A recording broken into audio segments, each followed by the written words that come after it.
Thank you. Okay, Mr. Bam. My name is Bam Johnson. I've been doing martial arts since I was 6 years old. To me, martial arts and hip hop always been one. I mean, you grew up in the 70s and so forth. You couldn't come up without doing the two. You know, you're just playing on the streets and so forth. But writing has always been my way to express myself, to like, you know, get away from all the negativity that was going on. So I didn't, before I even started writing books, I used to always write articles for a lot of the major martial art magazines, whatever you can do to get your name out there. And I guess from, you know, writing so many articles, I got some cover stories in some of the major martial art magazines. And I think the thing that stands out so much about that, all those articles was written by me, but I put other people's names on them. You know, because you don't want to write an article and put your name out there. It's better if you can get somebody else to do it. And it led to me getting like it looks like a martial arts book, but really it's a hip hop book. Basically what it's talking about, the lifestyle of coming up in the inner city and how you have to take the principles of spiritual development, everything that you see going on with holistic transformation and all that stuff that's happening now. And it was put out by a major author called Human Kinetics. The book, when it first came out, it was on the New Authors Bestsellers list. I mean, when you can do a project and you have kids coming up saying, man, that saved my life. I was going to commit suicide. Went to the library, read that book, man, and you right there where I'm at. That's the type of stuff I'm interested in writing. I'm writing about something that can empower you. You can be in Japan, you pick my stuff up, and it's going to change your life. It's going to make you think about doing something better. And that's basically what my whole life is about when I write and so forth. So, I mean, hopefully I got enough information. You know, my thing is just about trying to empower other people through the touch of the pen, you know. Thanks. So you both mainly write about your own lives, for the most part. And that's what I did. And again, no matter how much success or failure that I had, I'm still the same guy from this street right here. The cover of the book is actually my grandmother's house, and I'm sitting in the front. Hence poverty, you know what I'm saying? That's where I came from. I'll never forget it. I'll never forget the people that's with me, that roll with me now. And that's what you got to do as a creator, you know what I'm saying? Never lose yourself in, because at any given moment, we can lose it all. You know what I'm saying? One fell swoop, and it's a wrap. So, you know, stay grounded and be creative and do your thing. Well, I actually would like for you to explain a little bit further about the hip-hop and karate and how that is. It's not karate. Did you say, is it just martial arts? Okay. So hip-hop and martial arts, like, what is the connection and how do you express that connection in your writing different from, let's say, in the way that Wu-Tang made the connection? That's interesting. I like the Jay-Z song. I think it was like for American Gangster when he said, I don't spin on my head, I was twirling in the halls. I wasn't spinning on my head, I was twirling in the halls, as a matter of fact, right up the street in East Baltimore, Lafayette Projects.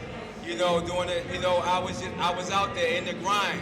And while all my friends was out there doing all that crazy and I was doing the crazy stuff, people look at Baltimore and they say it's bad now. It ain't nothing compared to how it was in the early 80s. You know, and I was right there on the front line. But the thing that saved me from dying and being with 30 or 40 years like my homies was martial arts. See, whenever we was in the club slamming, I was doing my martial arts with my dancing. So it was before the Wu-Tang. I mean, if you think back about the 70s, man, when hip-hop was first being developed, when you came out the movie theaters, you was beatboxing and practicing, emulating Bruce Lee, making nunchucks. Anybody know about that? Making the nunchucks with the broomsticks and the chains and stuff, man. Ain't everybody talk about skateboard being new. Man, you was doing all that in the 70s, man. That was a whole culture. It just never really got that focus. Now, because mainstream America buying into it, they kind of like stole it from us. And I'm like, hold up. This us, we made a contribution. So I guess for me, to get to the writing part, when I got in trouble for my craziness and I was locked down for a little bit, I wanted to be free from my demons. This was my demons. It was coming, like he said, I was so down, I was gone. The thing that brought me back up. So when you talk about creativity, I don't question what comes from me, I let it come. And it's like the pen doing the work, and it's by the strength of God. When I came home, people came to me like, we want to do a book on you, we want to do a martial arts book. I said, no, I can't do a martial arts book. This book is everything that tells you about the lifestyle that we overcome through the element of hip hop. Hip hop is nothing but a lifestyle. Right or wrong, that's all it is. It ain't the rapping, it ain't the break dancing, it's a lifestyle. It's just trying to be cool, being accepted. But what did martial arts give you? Martial arts give you everything that's missing in our society that was in the 70s. Our grandmas, the whole neighborhood raised you. What does martial arts schools do? It raises you. So I'm saying, hold up, if I'm gonna bring something back, let me bring back that missing element. So it was never really disconnected. It was like disconnected, but it's always there. Wu-Tang, I love them dearly, you know, and I used to rock to what they do, but it ain't that. I mean, I'm talking about deepening it. I'm talking about practicing the kicks, going through all that. I mean, look at any little kid right now when you see him doing breakdance. You take both of those things, it ain't nothing but martial arts, man. You know, I guess my quest with my book was to change the world through the urban expression of martial arts. And I ain't trying to be racial about it, but it's like I want people to see that we made a contribution. I mean, I done been to China, all over the world practicing martial arts. I done worked with Bruce Lee's daughter. Everybody in the industry of martial arts, I done worked with. And I guess I had so much mainstream success, I never represent my urban success. So, I mean, I was out there, I guess when the brother asked you about how you stop from getting lost, I got lost. So now why I'm here is because I'm trying to go back to my root. I'm saying, nah, accept me for who I am. So who I am is that hip hop. I guess I call it the fusion of all that, man, you know? And that's what the hood, that's what urban is, you know? Does it make sense? Well, I would let you know, I truly appreciate you saying that because I'm a grown woman. I'm over 30, and I rep hip hop every day. And you know, I really do resist when people say things like, you know, hip hop is a ghetto, as if ghetto is a bad word, but it's a bad thing. It's hood. It's dirty. I'm a college educated woman. I'm dirty. I'm hip hop all day. So I gotta give you a little bit of that for that. This is not a terrorist jab, okay? All right. And Obama didn't make it up either. Obama didn't. Anyone ever told either one of you that your writing just wouldn't work, or it just doesn't fit with what the public wants? Listen, every day, anybody, how many people want to write books? All right. How many people got a book out already? Sister, you understand, every day we hear no. Every single day you're going to yes. To answer your question, sister, I hear it all the time. Yeah, well, I mean, once again, it's not a racial statement. Remember, I'm a black guy doing martial arts. Plus, I do Kung Fu, which is a Chinese art. And if you know anything about martial arts, going to China, you know, brothers just shouldn't be, if you ain't fighting, you can't be an artist. Either anybody that come from the hood, you represent something of being, you know, just being like expressive, being thinking out the box. You cannot be an artist, somebody that want to express themselves. See, I'm a real emotional person. I like to cry. I like to let it out. You know what I'm saying? You know, so people, I mean, even to this day, people tell me I can't do this. People, when I wrote this book, another martial artist said, man, I was expecting more technique. I'm beyond that. Anybody can fight. Anybody can talk about, you know, violence and all that stuff. Let's talk about something higher. You know what I'm saying? Let's talk about something deeper. You know, and I go, everything that I write about, once again, represent, and it's so beautiful, it represents me coming up in Lafayette Projects right here in Baltimore. I mean, my next project that I'm working on right now, we got a magazine called Fuya, the fusion of hip hop and martial arts. Now, this is why you gotta have the best of both worlds. I'm at mainstream, but I go down at on the underground, and I get as is to design the magazine. And then I go and get a mainstream guy that is a distributor to distribute the magazine. So when a kid picked this up and showed it, he say, man, that ain't hip hop, it's the best of both worlds. I want to come with both of them. And people still, when I let people at another level, corporate America, somebody just happened to see it last week. He was like, geez, man, there's some incorrect spelled words in there. Well, most of the kids spell it like that. I ain't trying to please you. I'm trying to please that teenage young adult market. See, because they are the one that control the economy. They're the ones that's buying the hip hop. They're the ones that are the next leaders. And once again, everything that I do, man, it's about building better leaders. Anything that I write, I guarantee you read any magazine on the newsstand, everything's talking about negativity. We talk about negativity, but we give you a positive solution. And it's like a place where every teenager or young adult, I want you to write to me, talk to me, let me know what's going on, and guess what? I'm gonna print it. It ain't gonna be never. We ain't gonna never exploit women. We ain't gonna never be holding a nine. We ain't gonna never be doing anything that represents the negativity that people keep associating with hip hop. I mean, and it's crazy, man. I love hip hop. I breathe hip hop. And I know you still keep. You probably say, "Dang, but we talking martial arts."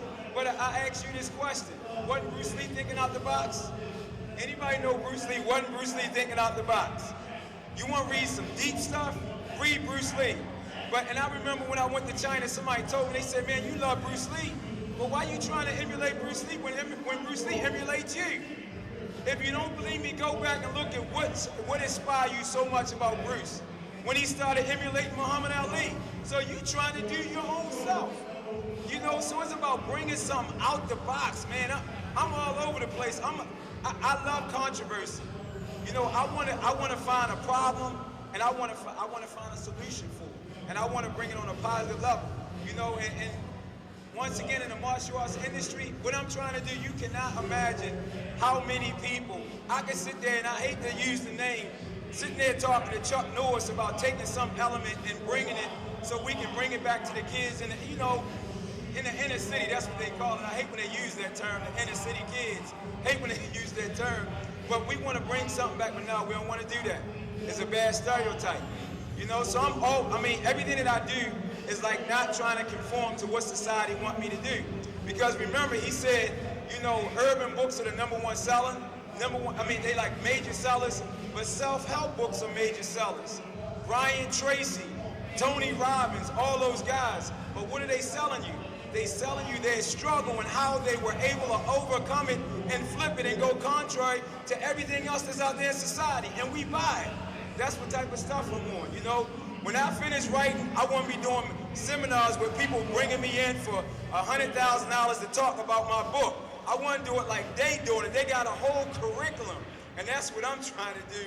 I'm trying, you know, it's about leaving a legacy, man. It's beyond just me, because I'm just trying to change the world. And I know I keep saying that, but that's what this is about, man. I'm trying to change our youth, you know?